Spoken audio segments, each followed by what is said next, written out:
நீங்கள் கன்சீவாக இருக்கீங்களா? 7 மந்த்ஸ் அதுக்கு மேலே ஸ்டார்ட் ஆயிடுச்சா உங்களுக்கு?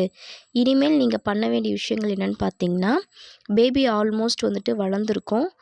நீங்கள் அதிகமாக வந்துட்டு மாவு சத்து பொருட்கள் எதுவுமே சாப்பிடக்கூடாது. மைதா, இந்த பிஸ்கட்டு, அப்புறமேட்டு ரஸ்க்கு இந்த மாதிரி ஐட்டம் எதுவுமே சாப்பிடாதீங்க. இட்லி, தோசை கூட அதிகமாக சாப்பிட வேண்டாம். நீங்கள் வெஜிடபிள்ஸ், ஃப்ரூட்ஸ் அந்த மாதிரி அதிகமாக எடுங்க. ஆப்பிள்லாம் எடுக்காதீங்க. ஏன்னா குழந்த வந்து அதிகமாக வெயிட் போட்டுரும். ரொம்ப நீங்கள் பசிக்கும், ஆனால் கண்ட்ரோல் பண்ணி தான் ஆகணும். நிறைய தண்ணி குடிங்க, நல்லா வாக் பண்ணுங்கள். நீங்கள் 8வது மாதத்துக்கு அப்புறமேட்டு ஒரு நாளைக்கு நீங்கள் பார்த்தீங்கன்னா ஒரு 2 மணி நேரம் நடக்கணும். ரொம்ப சிரமமாக தான் இருக்கும். பட் இருந்தாலும் நீங்கள் நடக்கணும். நடந்தால் மட்டும்தான் நமக்கு நார்மல் டெலிவரியே ஆகும். அப்படி நடக்க முடியலனாலும் பரவாயில்ல. 2 காலையும் அகட்டி வச்சு நிற்க வந்து முயற்சி பண்ணுங்கள். உங்களுக்கு நார்மல் டெலிவரி ஆகிடும். சாப்பிட்றத கம்மி பண்ணாவே போதும். எக்ஸசைஸ் பண்ணுங்கள், ரொம்ப நல்லது.